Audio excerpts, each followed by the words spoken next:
Département des Hauts-de-Garonne. Aujourd'hui, nous allons explorer ensemble comment se construisent les engagements en faveur des transitions, comment l'ESS, donc l'économie sociale et solidaire, redonne du pouvoir d'agir, et enfin comment la jeunesse s'engage dans ces formes et pour ces formes de solidarité. Mais avant de vous présenter le programme de la soirée, je vais déjà laisser la parole aux deux vice-présidents. Donc Isabelle Hardy au desserrement économique à l'emploi local et à l'économie sociale et solidaire, et Victor Denouvion à la bifurcation écologique, également délégué du numérique. Venez, je vous en prie. Voilà, et Sandrine Bellac, vice-président au dialogue citoyen et à l'égalité et aux jeunesses. Donc vous avez bien vu que cette soirée avait 3 thématiques. S'excuse, mais elle n'a pas pu être présente ce soir. Alors Isabelle, bon, c'est bon, oui. Formidable, ça marche. Alors, cette année, vous avez vraiment voulu intégrer l'ESS dans sa dimension sociétale et non pas la considérer comme une économie qui serait à part. Et ça, c'est quand même politiquement extrêmement important. C'est-à-dire que vous vouliez qu'elle soit à la croisée de différentes préoccupations pour l'avenir. L'avenir, évidemment, celle de la jeunesse, préoccupation de la jeunesse, mais aussi les préoccupations inhérentes à la solidarité et à la transition écologique. Pourquoi avoir fait ce choix politique ? Alors c'est vrai que je l'ai un petit peu amorcé tout à l'heure. On a voulu affirmer une conviction. L'économie n'est pas une économie en marge ou à la marge. Elle est au cœur de la vie de tous nos territoires et au croisement de toutes les préoccupations majeures pour l'avenir. La jeunesse, la solidarité et la transition écologique. Et ces rencontres en sont aussi la preuve, on vient de le voir partout en Haute-Garonne, le l'ESS irrigue le quotidien. Les habitants identifient un besoin, ils se regroupent, ils expérimentent ensemble et ils font émerger des solutions très concrètes. C'est une économie du lien, c'est une économie du bien commun et qui est profondément ancrée dans la société. Et puis elle répond aussi à des aspirations, parfois nouvelles ou pas, mais quand même nouvelles chez les Hauts-Garonnais et en particulier, mais vous nous le direz, ou peut-être que vous me direz vous le contraire, chez les jeunes. Aujourd'hui, on a et vous avez une autre relation au travail, une recherche de sens, l'envie de s'engager pour des projets utiles et l'accès à des modes de consommation qui sont plus durables et plus solidaires. Mais attention, il ne faut pas regarder ces aspirations de manière uniforme. Elles ne dessinent pas un horizon partagé par tous. Et la bataille des idées, en fait, comme je le dis souvent, nous reste à mener. Je pense à ce que dit Ferris Barkat dans une interview sur France Inter lorsqu'il interroge pourquoi dans les films, tout le monde se lève pour défendre une cause, alors que dans la vraie vie, c'est quand même plus compliqué. Parce qu'en fait, il y a quelque chose d'essentiel, c'est que quand on prend la parole, on est souvent aussi renvoyé à nos contradictions. Alors, on est imparfait, mais dans un monde qui est imparfait aussi. Et la surresponsabilisation individuelle sert parfois à invisibiliser en fait des logiques plus puissantes. Du marketing à nos modèles économiques. Si on se limite à « moi, je », on passe à côté de l'essentiel. Et les transformations dont nous avons besoin, en fait, elles sont collectives. Et c'est pour ça que l'approche proposée par Sana est si précieuse. Et elle montre, et elle va nous montrer que l'engagement écologique et social ne relève pas seulement de la volonté individuelle et qu'il dépend aussi des conditions très concrètes qui permettent ou à l'inverse, qui empêche d'agir.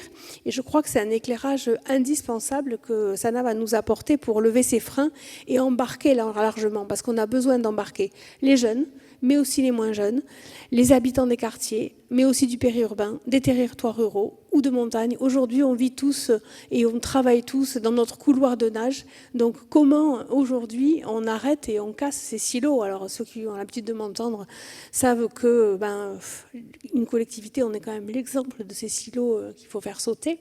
Ça progresse. mais grâce à des délégations comme les nôtres qui sont complètement transversales, que ce soit la transition ou l'ESS. Et donc aujourd'hui, on a fait un choix politique, effectivement, en donnant une perspective sociétale à l'ESS, pour le reconnaître pleinement sa capacité à offrir des voies d'émancipation, d'innovation et de cohésion, en restant quand même très attentif aux réalités quotidiennes et aux contraintes, parce qu'il y a des contraintes qui pèsent sur toutes celles et ceux qui veulent s'engager. Et c'est donc l'action de notre département, être le partenaire de ces initiatives, je l'ai déjà dit, et d'intégrer l'ESS non pas comme un secteur à part, mais comme vraiment un moteur transversal de transformation au service de toute notre politique publique. Et en somme, ce choix, c'est un choix, je crois, de cohérence, parce que si on veut préparer l'avenir, il faut s'appuyer sur celles et ceux dont vous faites partie, qui préparent déjà l'avenir. Merci. Merci beaucoup, Isabelle Hardy.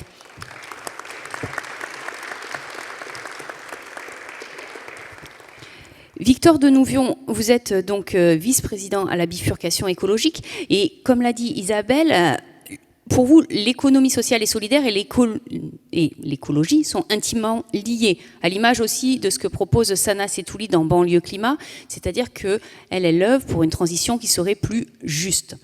Donc comment vous, au sein du département, vous avez fait le choix d'une prise en compte importante, j'ai envie de dire, de la justice sociale dans votre politique de bifurcation écologique?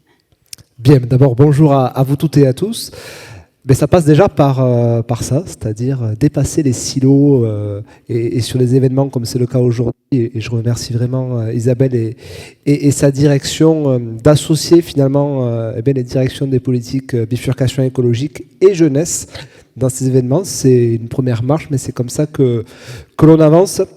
Et puis s'il y a un message essentiel à faire passer aujourd'hui, c'est qu'il n'y a pas de bifurcation écologique réussie sans justice sociale, parce que la crise climatique, elle touche tout le monde, mais pas de la même façon.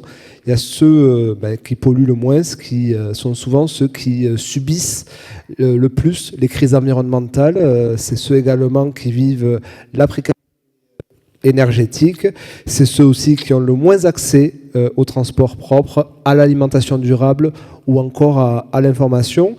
Et on parle alors d'inégalité environnementale, donc d'exposition aux risques, d'accès aux solutions ou encore de capacité à agir. Et puis on le voit, en Haute-Garonne, cette réalité, elle est particulièrement marquée. On a un territoire qui est en forte croissance, avec une grande diversité.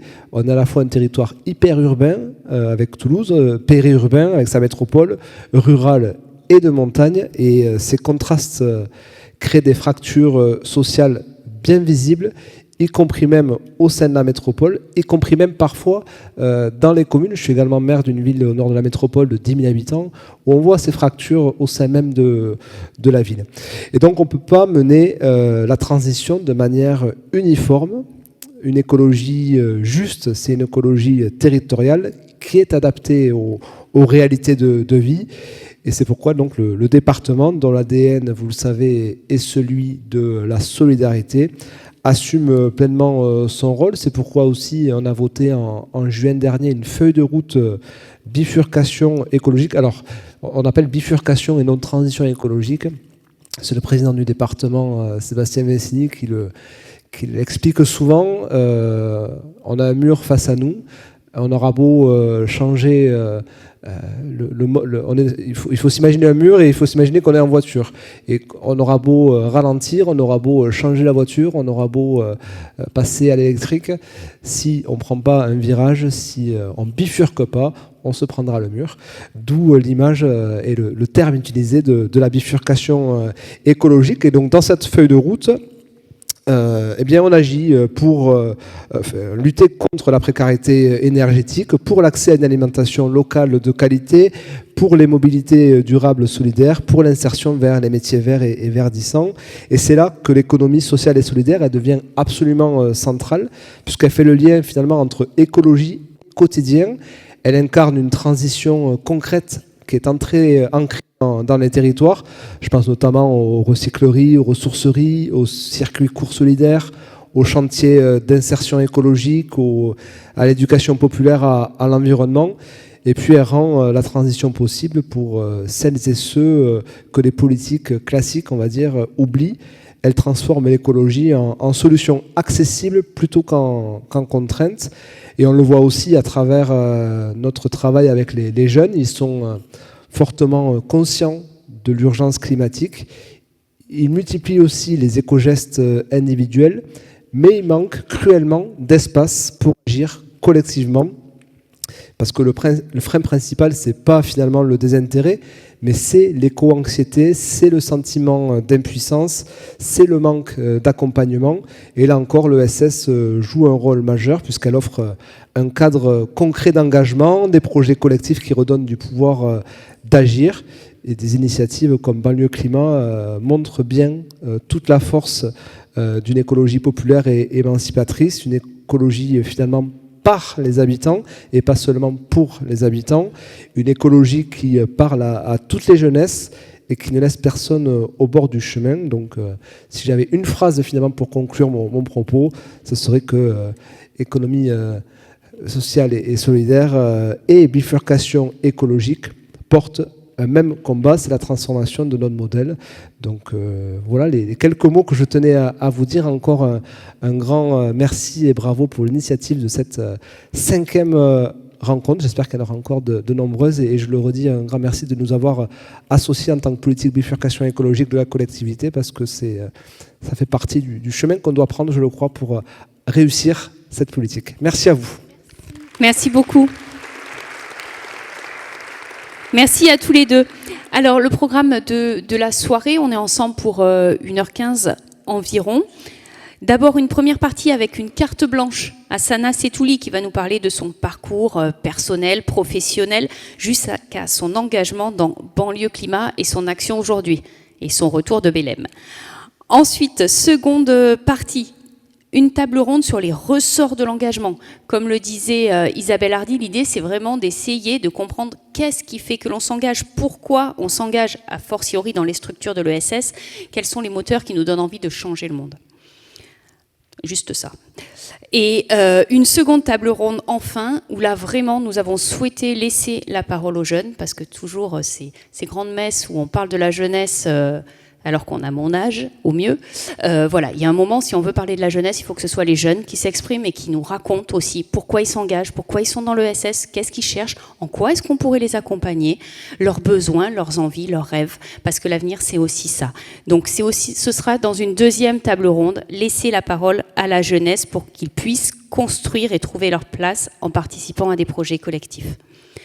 Je tiens à signaler que nous sommes donc sur des rencontres de l'économie sociale et solidaire, donc a fortiori, nous prenons en compte l'inclusion et je tiens à remercier Interpretis pour son interprétation en langue des signes.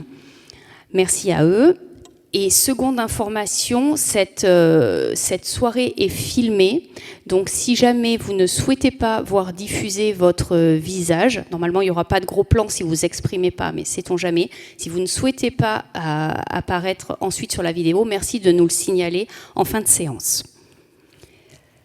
Voilà, et bien maintenant, celle que vous attendez depuis un bout de temps, on en parle. Sana Setouli, merci de nous rejoindre, Sana.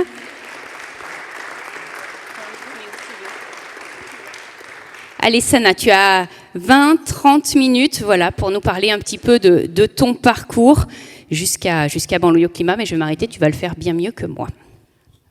Vous m'entendez ? Bonsoir à toutes et à tous. Il y a la pression quand même. Hein. Merci. En tout cas, merci pour cet accueil. Vraiment, de l'organisation à mon arrivée aujourd'hui avec les équipes, on s'est vraiment senti attendus et accueillis. Ça fait du bien. Je pense que c'est des petites victoires aussi. Il fut un temps, les gens de quartier n'étaient pas accueillis comme ça en grande pompe, passés derrière Benoît Hamon, c'est ça, l'édition précédente ? Juste Benoît Hamon. Juste Benoît Hamon. Là, tu te dis, purée, c'est une nana qui a grandi dans un quartier racisée, maman de 3 enfants, qui est là pour porter la voix des premières premiers concernés. Ça, pour nous, c'est vraiment une victoire. Je voulais vous remercier, je voulais remercier le département, Madame Hardy, toutes les équipes. Vraiment, on a vraiment ressenti cette envie de travailler avec Banlieue Climat, et ça, c'est vraiment appréciable. On le ressent pas à chaque fois. Alors moi, je suis Sana Seytouli, j'ai 43 ans, je suis maman de 3 enfants. Je suis engagée depuis plus de 20 ans sur les questions de justice sociale et environnementale. J'ai grandi dans le 95 à Cergy, dans un quartier populaire qui s'appelle la Croix-Petit. Moi, les quartiers QPV et tout, je suis une amoureuse des quartiers populaires. L'histoire de mes parents, elle est ancrée de là. Je suis l'héritière de tout ça. J'ai eu la chance d'avoir eu un papa très investi et engagé localement. Il avait créé l'Amicale des Mauritaniens en France. Il était venu en tant que réfugié politique en France à cette époque-là. Donc il a créé toute une diaspora pour réunir et promouvoir et transmettre ses coutumes, sa culture. Et c'est très tôt que j'ai découvert un peu le monde associatif. Je suis baignée dans tout ça depuis toujours. Quand tu grandis dans un quartier, bah, du coup, très tôt, tu fais face à plein de choses super, parce que quand tu grandis dans un quartier, et que comme moi, et je pense qu'avec Amina, on a un aspect en commun, on voit que les belles choses de nos quartiers. Et quand on voit nos parents vieillir, prendre de l'âge et faire face aux inégalités sociales, quand on est petite, on ne sait pas ce que c'est. On sait juste que c'est pas juste. Ah, c'est pas bien. Mais pourquoi j'ai une maman qui a une polio, qui peut pas marcher, qui est en fauteuil, et forcément, bah, y a l'accessibilité. J'en parlais tout à l'heure avec Awa sur l'accessibilité et la question environnementale, qui est devenue aussi un de mes combats. C'est comment aujourd'hui de mon plus jeune âge, en étant enfant, bah, du coup, on observe un petit peu tout ça. Et au fur et à mesure, moi, mon regard d'enfant, mon regard de jeune fille, d'adolescente, au fur et à mesure de ma croissance de vie, je me rends compte qu'il y a des choses qui vont pas du tout, et du coup, l'engagement s'installe. Là où mon engagement se renforce, ça va être en 2003, la canicule, où là, on voit dans mon quartier plein de Chibani, nos aînés, décédés parce que les logements n'étaient pas forcément adaptés et on ne sait pas ce que c'est. 2004, je perds mon papa d'un problème respiratoire, donc je l'ai toujours vu malade et je ne savais pas ce que c'était, parce qu'il y a cette pudeur aussi de nos parents de toujours être dignes et forts, mais c'est juste qu'il travaillait chez Peugeot et qu'il toussait et il était pas bien. Donc c'est comme ça qu'il nous l'expliquait, mais bon, il est décédé à ce moment-là, et là je me rends compte que c'est vraiment pas juste. Au fur et à mesure, donc je me dis, là il y a un truc qui va pas. En 2007... En 2005, on a ce qu'on traverse tous en France. En 2005, on a les émeutes des banlieues, et je reprendrai le terme de Mohamed Meshmash, les révoltes des banlieues, où là, après la mort de Ziad Ebouna, ça ne va plus. Moi, à cette période-là, j'ai 20 ans à peu près, et là, moi, ma révolte, elle est là, et je me dis, non, là, c'est plus possible. Là, il y a un millefeuille d'inégalité qui est présent, et je ne peux pas rester inactive. Et au fur et à mesure de mon engagement, et de plus ce que j'ai pu observer, parce qu'en plus, quand tu es une femme, et que tu grandis dans un quartier, pas avec les mêmes outils que les gars de notre quartier, bien que nous on avait eu la chance de grandir avec des gars qui avaient envie de faire avec les filles du quartier. On n'avait pas un peu ce cliché de les garçons ne travaillaient pas avec les filles, etc. Donc on se battait justement pour avoir les mêmes droits, et que les institutions, que les élus, que la ville puissent nous proposer le même accès aux activités, aux droits, etc. En 2014, je cofonde une association pour mon quartier qui s'appelle Agir pour réussir, avec un ami d'enfance que vous connaissez peut-être, qui a lancé un gros programme national qui s'appelle Les Déterminés, Moussa Camara. On lance notre association, et pendant 14 ans, on agit pour faire en sorte que les habitantes et les habitants de nos quartiers puissent vivre dignement. Et ça, à échelle locale, ça a été 14 ans d'engagement, 14 ans de combat, de victoire. Et à cette période-là, moi, j'ai commencé mes actions, ce qu'on appelle les actions éco-citoyennes, les actions du développement durable, parce qu'on ne savait pas trop ce que ça voulait dire, le développement durable, etc. Mais tout ce qu'on savait, c'est que nous, on l'a toujours fait. Et dans les quartiers, il y a plein d'associations qui font des choses incroyables. Et c'est pour ça que ce qui me révoltait, c'était quand j'entendais, ouais, dans les quartiers, ils en ont rien à foutre de l'écologie, ils sont là, ils surconsomment, ils achètent des baskets. En fait, on renvoie plein de responsabilités. Je me dis, je crois qu'on n'a pas ils sont pas venus rencontrer les habitants des quartiers, parce que s'il y a bien des gens qui vivent en sobriété et qui ont réussi à faire avec très peu, c'est bien les habitants des milieux populaires. Et donc, au fur et à mesure, voilà, de mon engagement, donc j'ai une expérience d'élu local, représentante de la société civile. Et là, je découvre le monde politique de l'intérieur au sein d'une ville. Et là, waouh! Là, ça a été une belle expérience parce que du coup, ça te permet de comprendre comment ça marche, les rouages, aussi l'impact et le pouvoir d'agir et à quel point c'est important d'avoir des élus qui nous ressemblent, qui portent des valeurs, qui portent des projets et qui puissent incarner ça. Et moi, donc du coup, durant ce mandat-là, j'étais en charge de la petite enfance et de la jeunesse et j'ai eu à cœur, en tout cas, de faire du mieux que je pouvais avec le pas de formation que j'avais, parce que quand t'as pas de formation, ben tu découvres. Et ce que je savais, c'est que je ne voulais pas être cette femme politique qui fasse à la place d'eux, qui ait un discours descendant ou qui soit instrumentalisé. Donc j'ai senti que c'était pas mon truc. Donc j'ai été au bout et tout ce que je voulais, c'était porter la voix des habitantes et des habitants. Je sentais que j'étais alignée là-dessus quand j'étais au cœur du terrain et que j'allais échanger avec les habitantes et trouver des solutions ensemble. Et je suis intimement convaincue que la politique, elle devrait être ça, c'est porter par et pour les habitants et que les solutions, on les trouvera ensemble. Donc quand elle passe cette séquence, donc on avait lancé aussi une liste citoyenne portée par les habitantes et habitants, et au fur et à mesure de mon engagement, je me rends compte que les habitantes et les habitants, ils avaient une préoccupation qui était la question environnementale et sociale. Et ça, elle ressortait spontanément.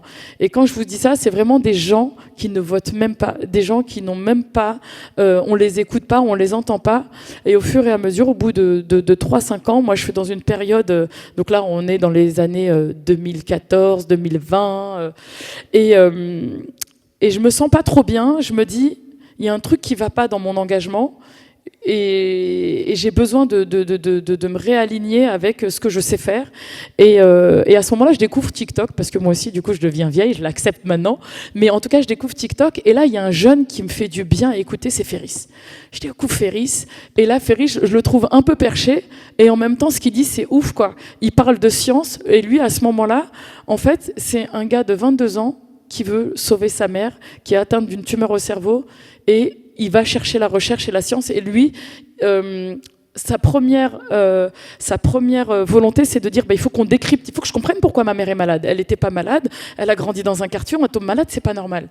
Et là, en fait, quand je vois ça, il m'a renvoyé 20 ans avant, quand moi je perds mon papa, et que j'étouffe un peu ça, et je me dis, mais il a complètement raison.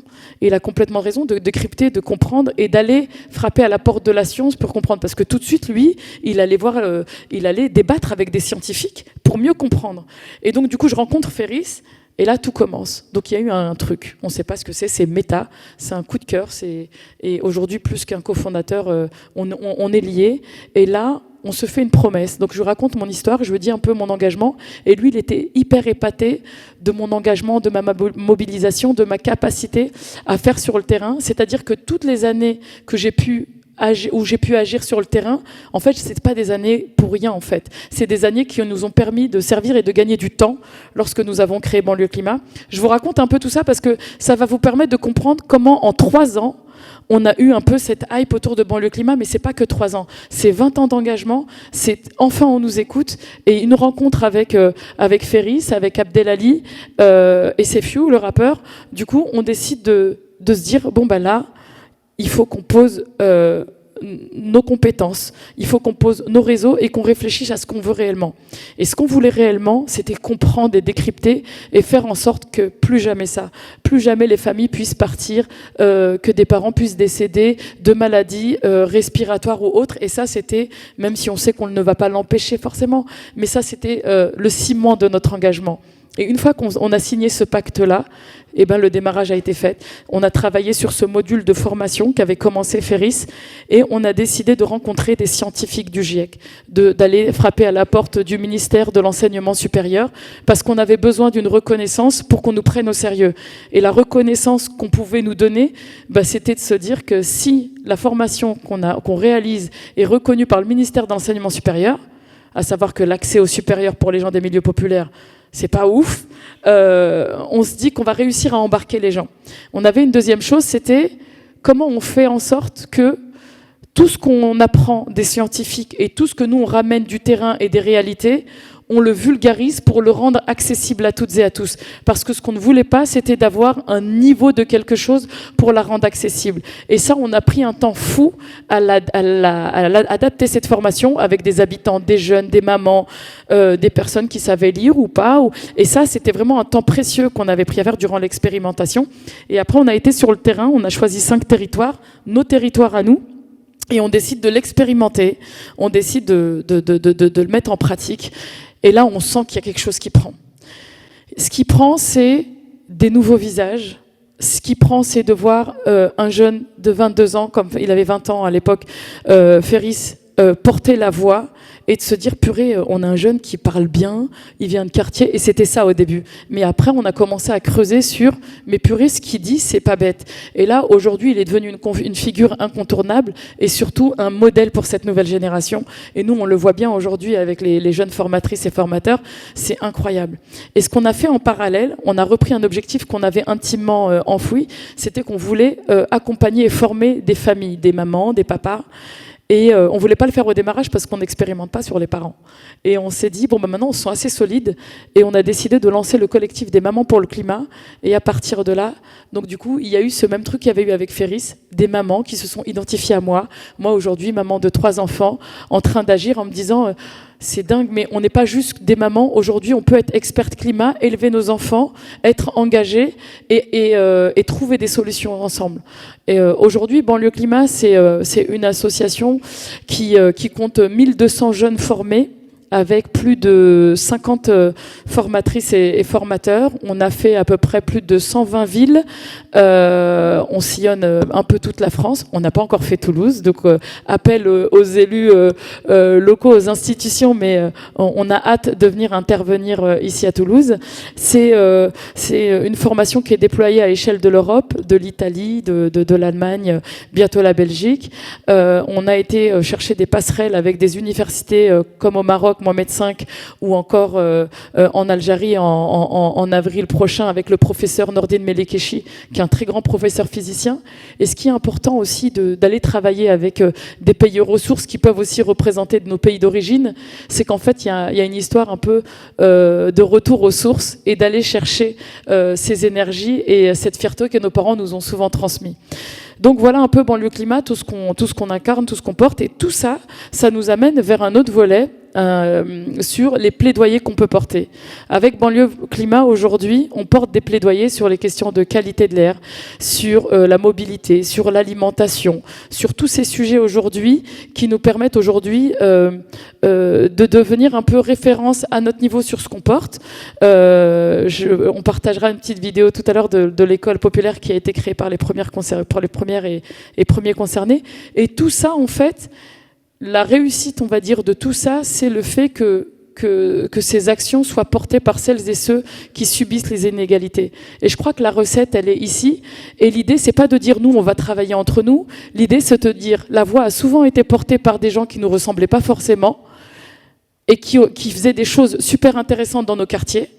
Mais par contre, hyper bienveillante, mais par contre, ça matchait pas, ça n'embarquait pas.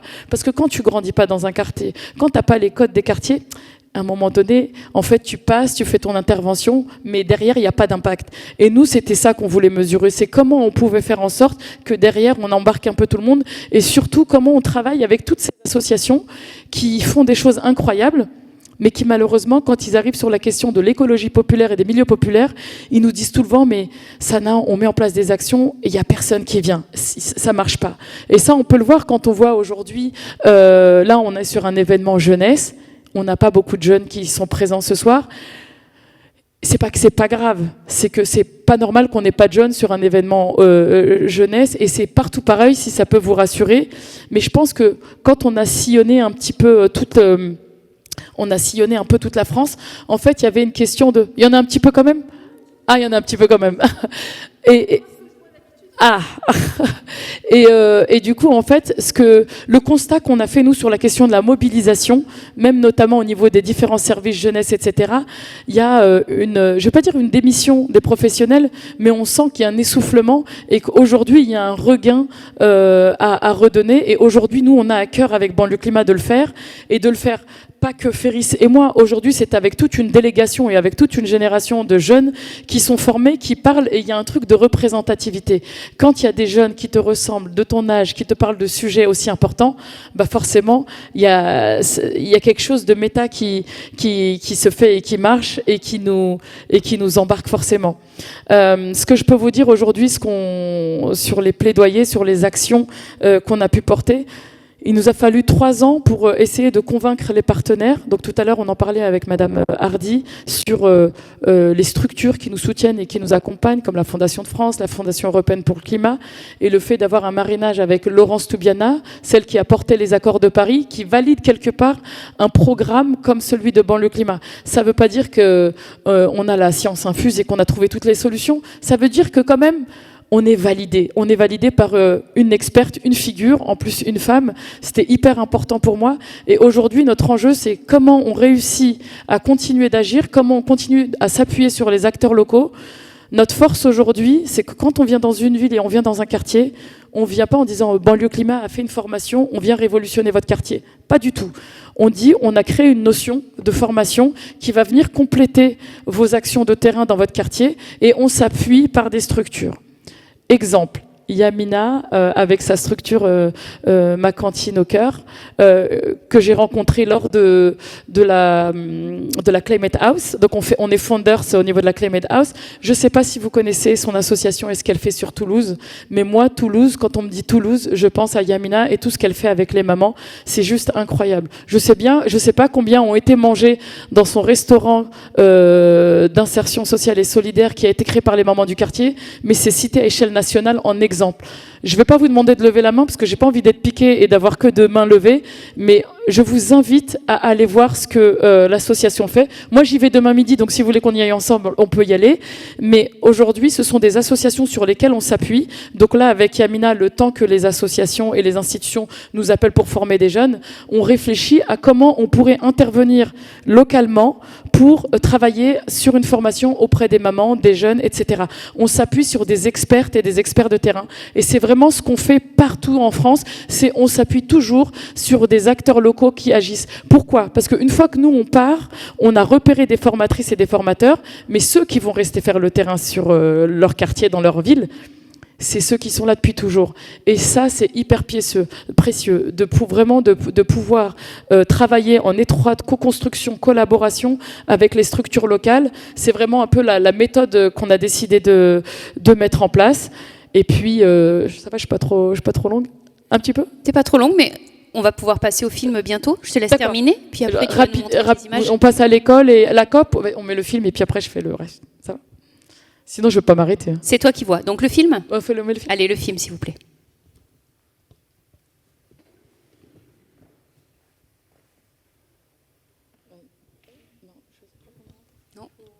Non, le film avec le son, si c'est possible.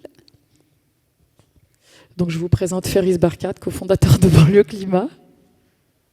Qui a une très belle voix, en vrai. Qui a une très belle voix. Allez, le sauveur, Vincent. Bah, tu vois, tu viens de gagner encore 2 minutes, Sana. Donc oui, en fait, la vidéo qu'on va vous partager, c'est la vidéo de l'inauguration de notre première école populaire du climat. Et c'est vrai que quand on m'a permis d'avoir cette carte blanche, je trouvais hyper intéressant de vous faire revivre à travers quelques images, parce que on n'est pas né conférencier ou conférencière, c'est pas notre taf. Nous aujourd'hui, c'est faire par le terrain. Et ce que vous voyez sur les réseaux, ce qu'on vous retransmet comme image, c'est réellement ce qui se passe et ce qu'on incarne. Et ce projet d'école qui a été porté par et pour celles qui vivent les inégalités, c'est l'une de nos plus grandes fiertés. Et donc, j'ai toujours à cœur de la présenter. Ça marchait bien tout à l'heure ?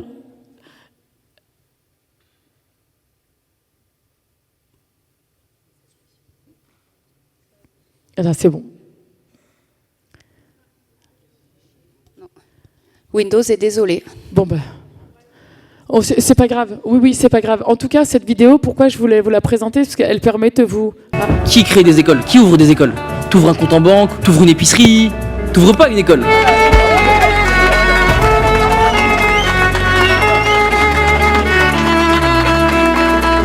Aujourd'hui, avec fierté, nous sommes réunis pour inaugurer l'école populaire du climat. La première école populaire du climat, la première, hein, sachez-le, hein, la première. Ici, à Saint-Ouen, c'est un rêve partagé. C'est mon école. J'ai travaillé dur pour la construire. Il y a plus de 400 personnes qui ont envie de faire les choses. J'ai fait que pleurer toute la journée. Ça a été 2 ans de bataille, de combat. De voir Sana, moi, Abdelali et Fiou réunis, déjà ça c'est fou. Tu rajoutes Laurence Tubiana, elle fout quoi elle? Ah ouais, Laurence tu nous kiffes, vas-y ça marche. Et ainsi de suite, plein de gens qui à un moment donné nous ont fait confiance. Mais la relève, elle est là. Sur le fond, on va être très exigeant. On va imposer notre propre légitimité parce qu'on va avoir les chiffres, on va être irréprochable, on va tout connaître. On va travailler en collaboration avec des chercheurs, des scientifiques, avec les écoles, les collèges, les lycées, les habitants. Donc on a un enjeu aussi à former toute une délégation qui va se partir à Belém pour la COP30 en novembre 2025. Aujourd'hui, ensemble, nous faisons le choix d'écrire l'histoire avec audace. Banlieue Climat, on touche en plein cœur.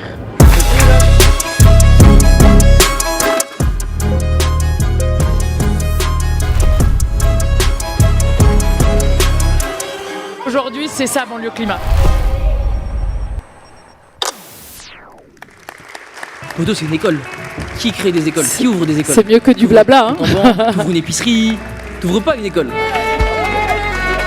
Maintenant, ça s'arrête. Ça s'arrête plus. Ouais, je suis toujours émue de voir cette vidéo parce qu'elle représente bien l'énergie et ce qu'on incarne. Et c'est à travers justement aussi des vidéos comme ça qu'on arrive aussi à raconter tout le travail de terrain qu'on met en place et qu'on peut valoriser. Et puis là, vous avez aussi cette photo avec celle qui nous avait permis de signer avec le ministère de l'Enseignement supérieur. C'est Sylvie Retailleau, ancienne ministre de l'Enseignement supérieur, qui tout de suite, quand on lui a présenté le projet, nous a ouvert les portes du ministère. Et quoi qu'on en pense, elle a fait le taf et elle nous a permis en tout cas d'être entendus.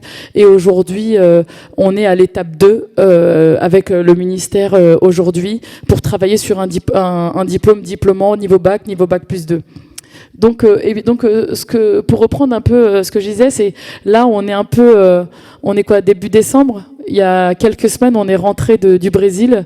On a participé à la COP 30. Donc au départ, on devait y aller à 30, mais je ne sais pas s'il y a certaines personnes qui ont pu s'y rendre, mais c'était très compliqué de pouvoir y aller. Le coût d'hébergement était vraiment hors de prix. Donc on s'est rendu avec Ferris à la COP et on est parti pour comprendre, pour savoir un peu quels étaient les enjeux et comment, si aujourd'hui une COP avait toujours autant d'impact.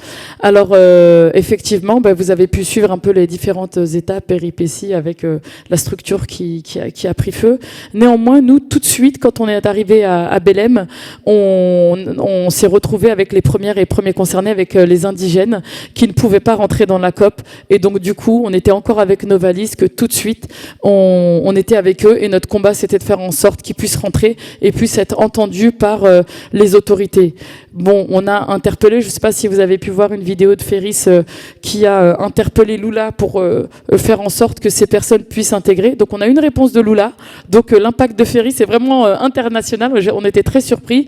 Néanmoins, ce qu'on a réussi à faire, c'est de comprendre un peu le combat des peuples autochtones. Et du coup, par le terrain, on a trouvé des similitudes par nos vies. Et je me suis dit, finalement, entre petits-fils et filles d'indigènes avec des indigènes, notre place, elle était encore avec eux. Et on a réussi à connecter avec Christiane Taubira, avec Laurence Tubiana, qui a permis justement d'avoir un premier contact. Est-ce que ça va changer ou pas? Je ne sais pas. Mais ce qui est sûr, c'est que nous, notre combat aujourd'hui, c'est peut-être de créer du lien et d'être le trait d'union. Après, sur le fonctionnement d'une COP, etc., je pense que c'est encore autre chose et il faut en discuter avec Laurence Tubiana et vous verrez qu'elle va vous convaincre de dire il faut maintenir les COP. Ce que je peux vous dire également sur sur les actions, là, toutes les photos que vous voyez défiler, c'est tous les séjours et les actions qu'on mène avec les jeunes, avec les mamans. Aujourd'hui, on a organisé un périple à vélo de Saint-Ouen à Marseille, de Saint-Ouen à Strasbourg à vélo. Comment vous dire? Partir avec une dizaine de mamans, leurs enfants et les jeunes formatrices et formateurs, plus de 500 km, porter un plaidoyer sur la qualité de l'air, sillonner les différents villages et de créer du lien, c'est vraiment une histoire qui a marqué nos parcours et je laisserai Zoé en parler, en témoigner, elle était avec nous et aujourd'hui on voit bien ce que ça a pu incarner, ce que ça a pu transformer chez ces mamans ou encore le fait d'avoir participé en Amazonie, donc on a été invité par une marque française, une marque qui crée une chaussure équitable et qui nous a permis de nous rendre en Amazonie pour mieux comprendre les étapes de fabrication d'une chaussure éthique, de l'extraction du latex jusqu'à la fabrication de la semelle et jusqu'à la vente. Et ça a permis justement aux mamans, aux jeunes, de comment, en étant au cœur des poumons de l'humanité, de manière très pratique, toute la partie théorique qu'on avait pu voir en formation. Et ça, voilà, ça c'est des voyages de rupture qui nous permettent de revenir avec beaucoup plus d'énergie, d'être engagés aujourd'hui et d'être en face de vous, de pouvoir vous témoigner, de vous témoigner humblement comment nous, on essaye à travers le terrain nos actions, pas trop de blabla, mais juste avec des choses concrètes sur comment on réussit à avoir du changement et à contribuer à ce qu'on appelle aujourd'hui l'économie sociale et solidaire. Merci beaucoup, Sana Setouli. Merci beaucoup pour ce témoignage. C'est très émouvant. On sent que tu parles avec le cœur et c'est certainement pour ça que ça marche aussi et que tu as entendu. Il y a vraiment là, on est vraiment sur de l'honnêteté, il n'y a pas de souci. Merci beaucoup. Alors, tu nous as parlé de Yamina. Et justement, on va pouvoir passer à la première table ronde. Donc, comme vous l'avez compris, avec des acteurs locaux, on redescend. Là, ça y est, on est parti loin, on est même parti au Brésil, on redescend sur le département, avec plusieurs acteurs qui vont pouvoir nous parler de leur projet et de leur engagement. Alors j'espère qu'ils vont parler avec autant de cœur et de passion que toi, mais je n'en doute pas. Donc pour parler de ce sujet, donc Yamina Aïssa Abdi, il faut m'excuser si je prononce mal vos noms de famille, ça déjà je tiens vraiment à le dire en introduction.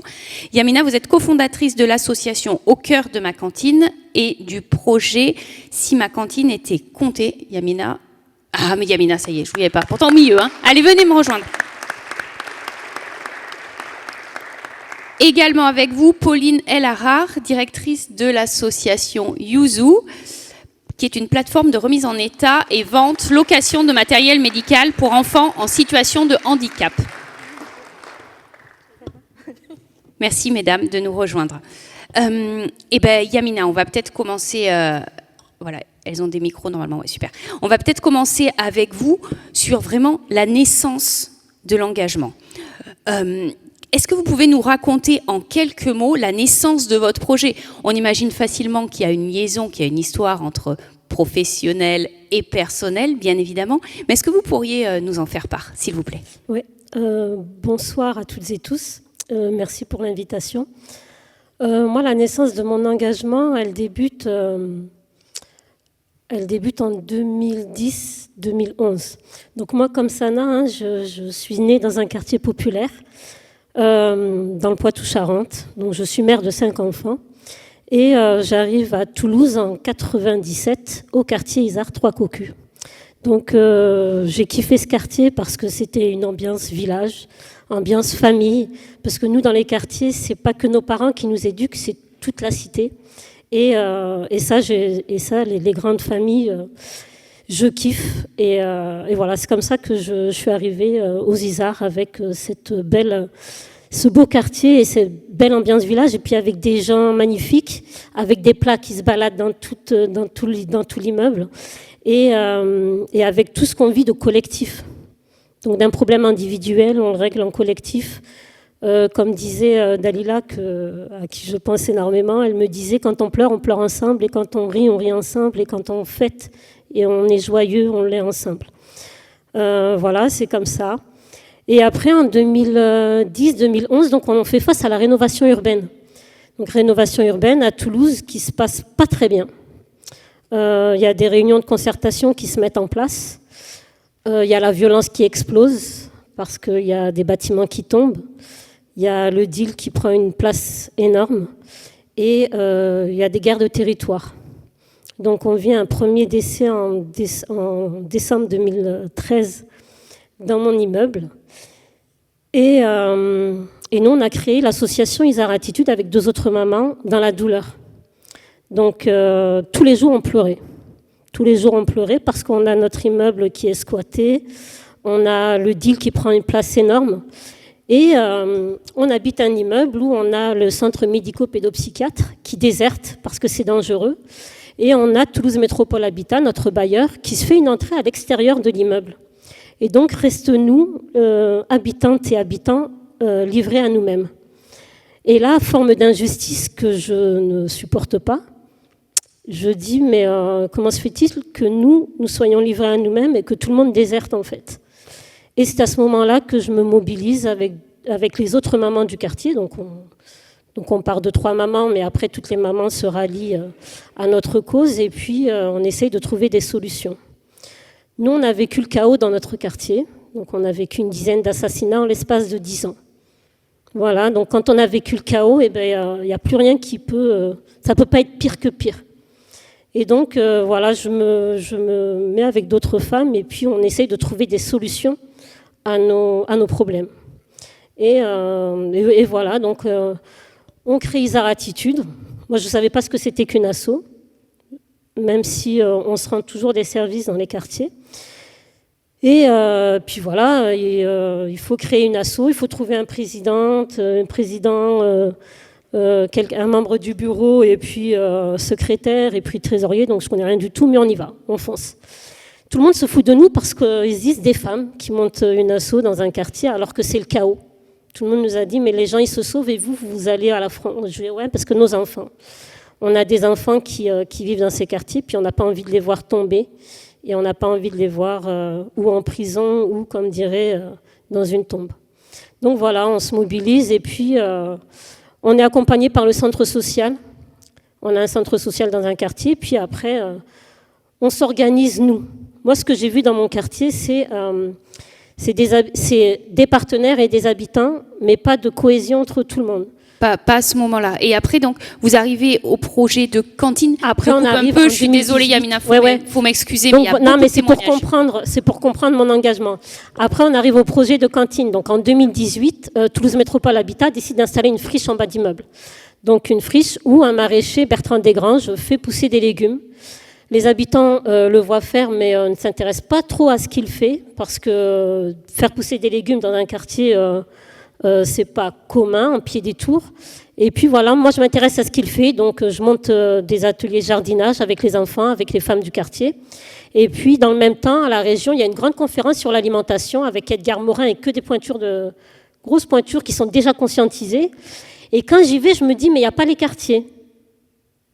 Et là, encore, forme d'injustice, c'est mon cœur qui parle. Et là, je dis... pourquoi l'alimentation de qualité s'arrête aux portes du quartier. Et donc voilà, je crée des liens avec d'abord la ferme de Bordeaux Bio, le maraîcher, il y a l'écopole Eden aussi qui se met en place, il y a plein de structures autour de l'agriculture urbaine. Et puis voilà, nous on se lance et puis on se dit, on va faire venir du bio dans notre quartier. Parce qu'on a kebab, pizzeria, on a 3 boucheries et puis on n'a pas le choix de choisir notre alimentation. Et donc voilà, de fil en aiguille, on monte des projets comme ça et puis on se dit, au même moment, il y a Toulouse Métropole qui va installer qui fait une étude des besoins sur les territoires et qui va installer un lieu de vie sur le quartier, donc lieu de vie et restauration. Et là, je dis que je veux être porteuse du projet. Sauf que je suis déjà Isar Attitude et puis on me dit non, mais Isar Attitude, ça prend énormément de place. Donc ok, je dis c'est pas grave, je quitte Isar Attitude. Donc je quitte Isar Attitude fin 2022 et puis je dis que je veux être porteuse du projet. Et finalement, on a été identifié comme porteuse du projet. Et puis pour parler d'un jeune, Hamza, qui a 15 ans, parce que moi je veux embarquer tout le monde dans le projet en fait. Hamza, je lui dis, Hamza, on va travailler sur un menu étudiant. Parce que pour embarquer les jeunes, le truc, c'est pas de dire « toi, tu vas bien manger ». Le truc, c'est comment on embarque les gens dans un projet comme celui-ci. Et Hamza, il me dit quel menu étudiant? Je lui dis le menu qu'on est en train de... Il faut qu'on réfléchisse à un menu pour le restaurant. Il me dit quel resto? Je lui dis le resto qu'on est en train de monter. Déjà une femme du quartier. Hein. Il me dit un resto aux Isards. Je lui dis ouais. Il me dit kebab. Je lui dis non, resto. Il me dit resto, entrée plat dessert comme en ville. Je lui dis oui, mais au quartier. Et il ne me croyait pas en fait, je croyais que je me foutais de lui. Et finalement, je rencontre Kevin Musset, qui est chef exécutif des restaurants au pied sous la table et le soulier du centre-ville. Il habite le quartier, il me dit, il me fait un petit message sur LinkedIn, parce que moi je poste cette conversation, et il me dit, j'habite le quartier, je peux vous accompagner. Et c'est comme ça que ça a démarré. Et ouais, c'est la plus-value énorme, parce que moi je connais rien à la restauration à la base. Mais je veux monter un projet de restaurant, parce que injustice, parce que justice alimentaire, parce que dignité. Moi, je vois les femmes du quartier, entre 40 et 50 ans, qui développent des maladies cardiovasculaires, anxiété, mal-être, les enfants aussi qui sont pas bien du tout. Et là, je me dis que ça a peut-être un rapport avec l'alimentation. Et du coup, voilà, on s'est lancé dans un projet où on a embarqué plein de gens maintenant, et qui a ouvert depuis juin 2025. Et puis qui fonctionne bien. Et moi, l'idée, c'était vraiment que j'embarque les gens dans le projet. Et puis finalement, on a réussi à les embarquer. Puis voilà, ça suit son cours. Et puis voilà, je voulais remercier toutes les personnes qui me soutiennent, tous les bénévoles qui sont là et qui sont devenus partie prenante de ce projet. Le centre social, le Tacti Collectif, Eden. On a aussi conventionné avec Cassalim, la sécurité sociale de l'alimentation. Donc on permet à des personnes de venir payer leur menu avec des monas, la monnaie alimentaire. Et donc, je crois que c'est un projet qui fait sens. On voulait mettre l'humain au cœur de ce projet. Et puis, voilà, je crois qu'on l'a fait. Et puis, bravo. Voilà. Bravo, Yamina. Bravo. Félicitations.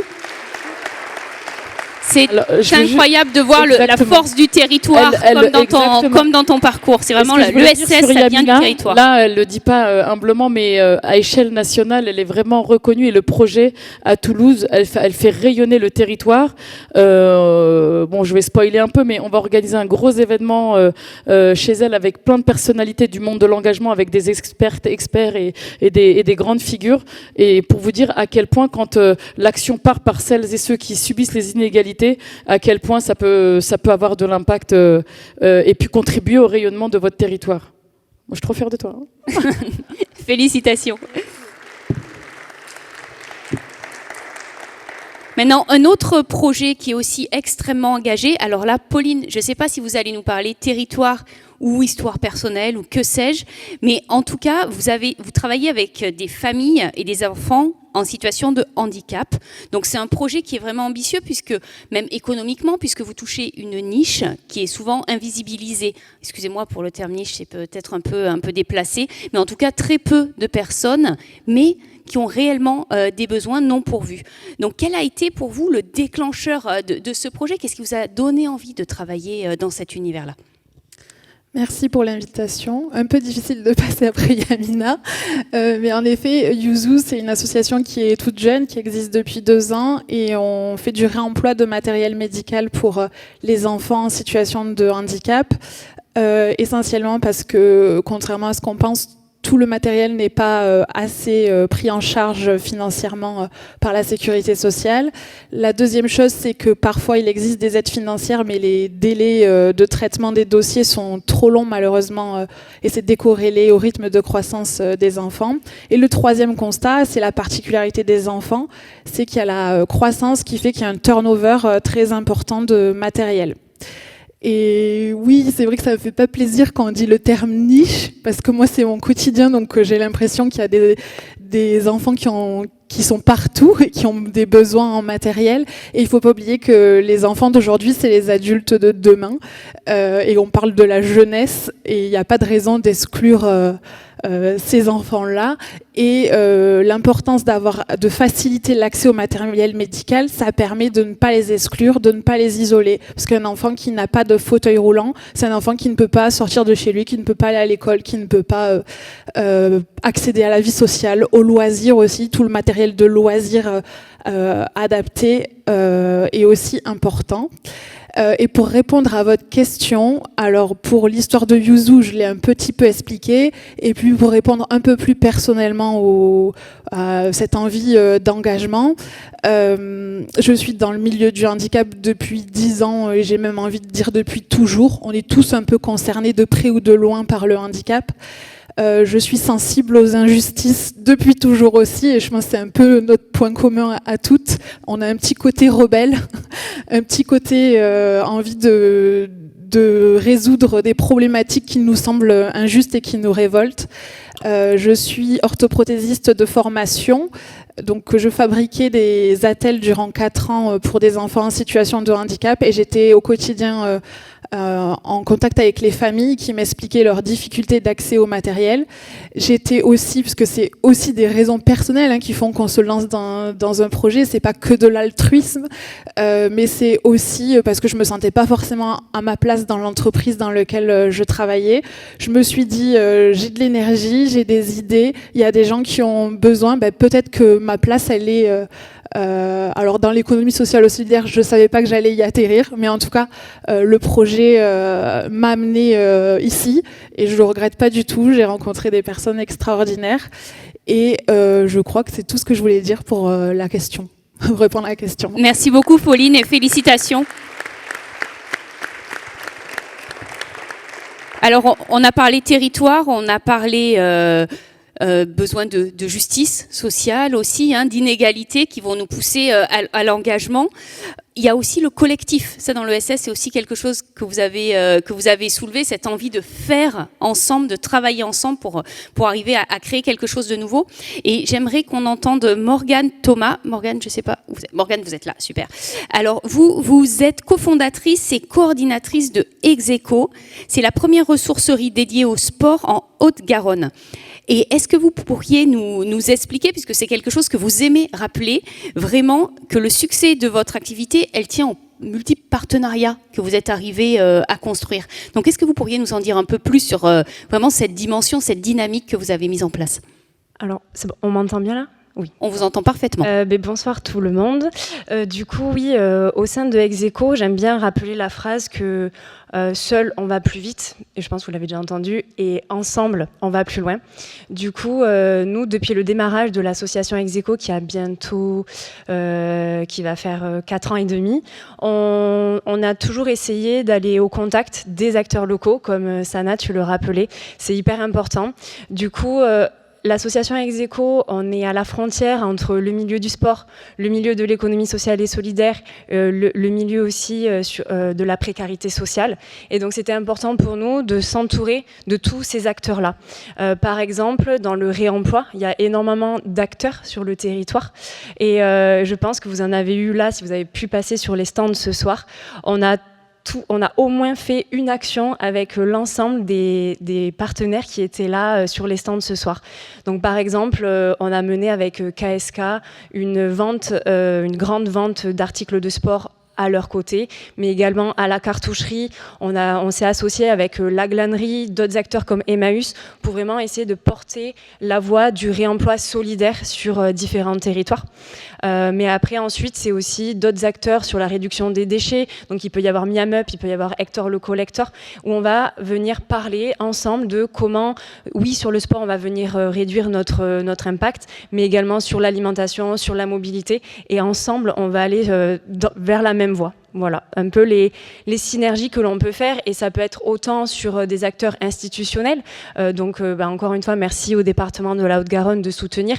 Mais c'est à la fois institutionnel, politique, mais aussi vraiment sur les acteurs locaux du territoire où on va avoir cette force du collectif. Et merci aussi aux équipes au sein d'Execo, parce qu'on parle de l'engagement des jeunes, et en fait au sein de l'équipe, je pense que je suis la plus âgée de mes 33 ans, et c'est cette force-là que nous donnent les jeunes dans l'équipe, que ce soit en alternance, en salarié, mais également en volontariat, en service civique et en bénévolat, qui nous permettent de mener à bien ces actions avec l'ensemble de ces partenaires.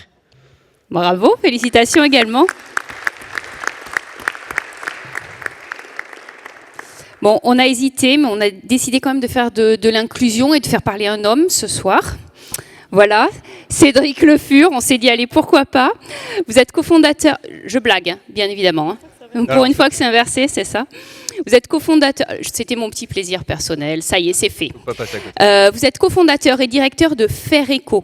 Vous accompagnez les habitants vers plus de transition écologique au quotidien, avec une valorisation notamment de leur savoir-faire grâce à l'outil Défi Famille.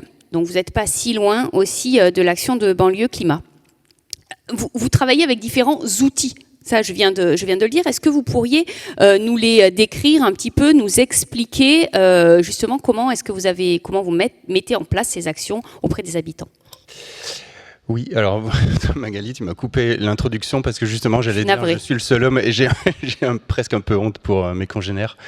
Et dans l'équipe d'ailleurs, je suis le seul homme aussi, on est 7 chez Faire Éco et voilà, je suis le seul homme. Donc c'est assez remarquable dans l'ESS et on n'est pas épargné dans l'ESS. Vous voyez, je suis directeur en fait et dans l'ESS, il y a 70% de femmes et la proportion est inversée sur la partie de direction, etc. Donc tous les milieux sont aussi touchés par rapport à ça. Si je peux compléter, on a plus de cadres femmes dans l'ESS, vous savez pourquoi? Alors plus de cadres, voilà, parce qu'elles sont moins payées que dans le lucratif. Exactement. Et sur des missions d'intérêt général où elles viennent prendre soin, donc elles ne sont pas encore sorties du CARE en fait. C'est ça.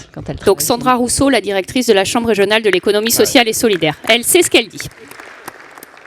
Donc ça va dans le même sens, voilà. Et donc voilà, c'est exactement ça. Bon, bref, donc du coup, oui, Faire Éco, en fait, on est créé en 2020 et on a vraiment ce même angle de vue. Je reconnais beaucoup dans ce que dit Sana.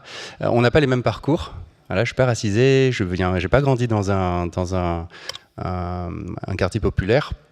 Ça m'a posé beaucoup de questions personnelles aussi sur l'engagement et sur la légitimité à aller travailler. Néanmoins, on arrive aussi aux mêmes conclusions. Moi, c'est parti plutôt d'un problème de l'entre-soi. Et donc de se dire qu'il y avait quelque chose à faire dans les quartiers populaires. Alors, on a deux grandes actions, c'est les défis famille. Et les défis famille, on a repris ce terme parce qu'il était un peu connu en France. Il se faisait surtout avec des collectivités.